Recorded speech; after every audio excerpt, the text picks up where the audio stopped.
हो गया, शुरू स्टार्ट करें। सुप्रभात। एक लंबे अंतराल के बाद आज फिर कुछ उस प्रकार की जानकारी जिसने मानवीय परिधि को सुव्यवस्थित करके इस अकादमिक संसार में वैसे लोगों को स्थापित किया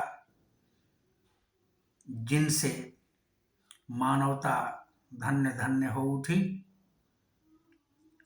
हम उसी प्रकार की महान विभूति लुई ब्रेल के बारे में कुछ जानकारी देने का प्रयास कर रहे हैं। फ्रांस के कुप्रे गांव में 4 जनवरी 1809 को लुई ब्रेल का जन्म हुआ। उनके पिता का नाम साइमन रेले था। साइमन रेले शाही घोड़ों के लिए काठी और जमीन बनाने का कार्य किया करते थे। लुई जन्म से अंधे नहीं थे।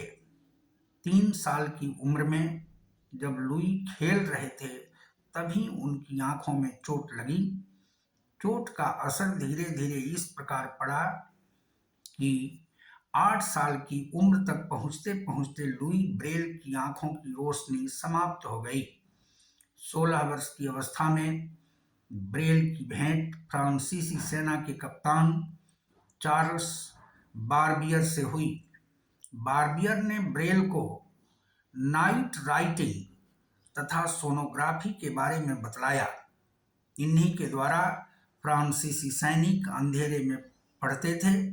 यद्यपि नाइट राइटिंग लिपि में विराम चिन्ह, संख्याएं और गणितीय संकेत नहीं थे, लुई ने इसकी सहायता से ब्रेल लिपि तैयार की। इसमें 12 की जगह 6 बिंदुओं का उपयोग कर 64 अक्षर और निशान तैयार किए गए और इस प्रकार दृष्टिबाधितों के लिए पढ़ पाना संभव हो पाया।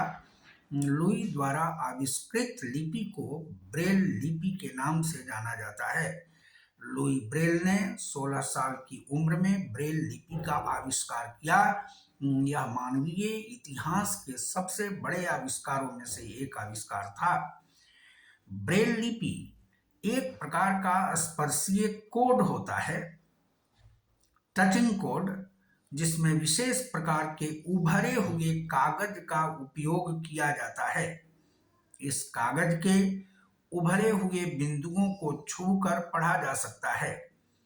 ब्रेल लिपि एक भाषा है जिसका उपयोग नेत्रहीन पढ़ने लिखने में करते हैं। लुई ब्रेल के इस क्रांतिकारी आविष्कार के उपलक्ष्य में प्रतिवर्ष 4 जनवरी को ब्रेल दिवस मनाया जाता है। ब्रेल लिपि के माध्यम से दृष्टिहीन कुशलता पूर्वक पढ़ लिख सकते हैं और वे ऐसे अनेकानेक कार्यों को संपन्न कर सकते हैं जो सामान्य मनुष्य भी कर सकते हैं। ब्रेल लिपि ने दृष्टिहीनों को ज्ञान के प्रकाश के साथ साथ सामाजिक रूप में भी प्रतिष्ठित किया एवं आत्मविश्वास से भी लबरेज कर दिया।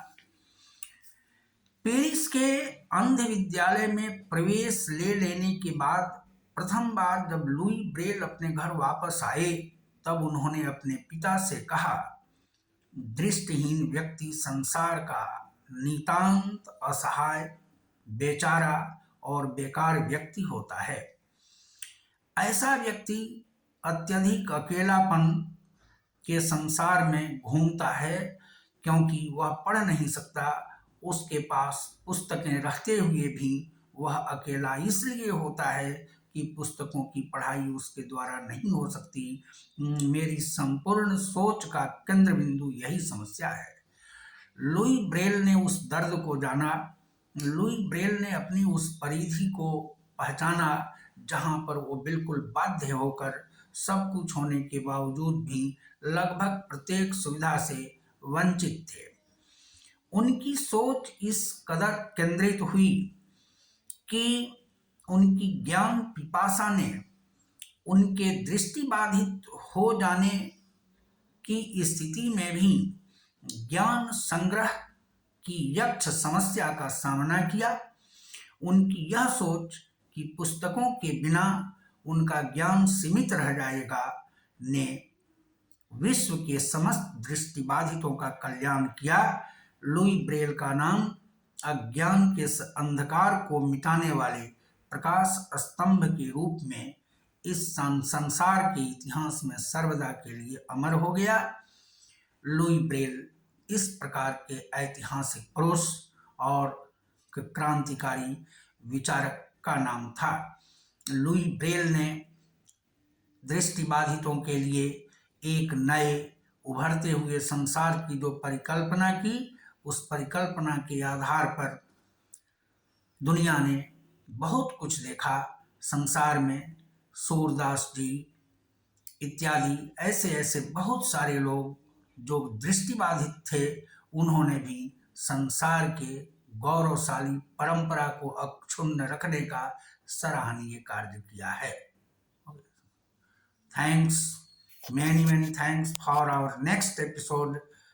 Wait for some time, and I hope that the next episode will be for Giordano Bruno of Italy, and what will be the disadvantages and what are peculiarities in his life.